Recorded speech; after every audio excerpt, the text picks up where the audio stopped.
July 13th, 1843. Henry Wadsworth Longfellow and his bride-to-be stand at the front of a church on opposite sides of an aisle. It had been 8 years since Henry's first wife had passed away in childbirth, and now he finds himself gazing into the eyes of a woman that he describes as his evening star, and all is right with the world. Not even the church bells can contain the happiness. A 7-year courtship has finally given way to a new way of life, a lifetime side by side. The happy couple soon settled down in a proud home in Cambridge, Massachusetts. And in just a few years, the house was filled with the pitter-patter of 5 children. The Longfellow family had a life full of all of the joys that come with love, security, and one another. Henry's success skyrocketed as he had poem after poem published, including his now infamous Paul Revere's Ride.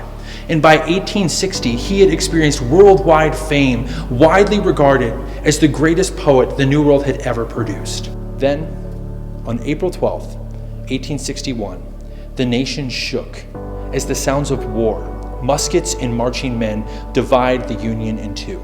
People could talk of nothing else as fear gripped each home. That summer came in angry as sweltering heat invaded the Northeast like an unwanted guest, and Fanny Longfellow set to relieve the heat from her 7-year-old daughter by cutting her hair. She took those golden locks and placed them in an envelope. But as she burned the wax to seal the keepsake, droplets spilled on her dress and she caught fire. Frantic and fearful, she runs to Henry, who does everything in his power to put out the fire, even smothering them with his own body at one point, but it's to no avail. She's too badly burnt and is buried on their 18th wedding anniversary as Henry lays in bed, too badly hurt to attend, his face scarred by the flames that claimed his wife and his heart scarred by a future without her. In the coming months, he would write, "Cannot record the thoughts that are in my heart and brain." And that year at Christmas, he dips his pen and scribbles these words, "How inexpressively sad are the holidays." Then, on the anniversary of the tragedy, he writes, "I can make no record of these days. Better leave them wrapped in silence. Perhaps someday God will give me peace." Days turn into months as the father and 5 kids struggle to find a new way just to carry on and live. All the while, the war's toil hangs thick in the air as each week begins with bells ringing out for each young man who lost his life in the tragic conflict. Upon hearing the bells, Henry's heart grows heavy and he writes, "I heard the bells ringing at sunrise through the crimson eastern sky. They had a sad sound, reminding me of the wretched treason in this land."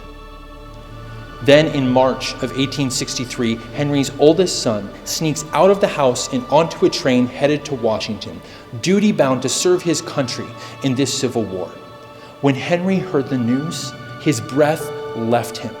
He would now join the audience, parents of a generation whose future is being gambled by an unsteady nation.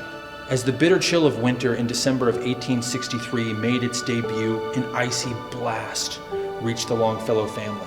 Charles, Henry's oldest son, was wounded in battle. A bullet skimmed his spine, leaving more questions than answers about his future. He's rushed home with his health teetering on a razor's edge, and there's Henry, by his son's bedside, as the midnight hours of the night before Christmas tick by, and years of grief and war flash before his eyes, beckoning the question, why? Where is God? Where is this promised peace on earth, goodwill to men?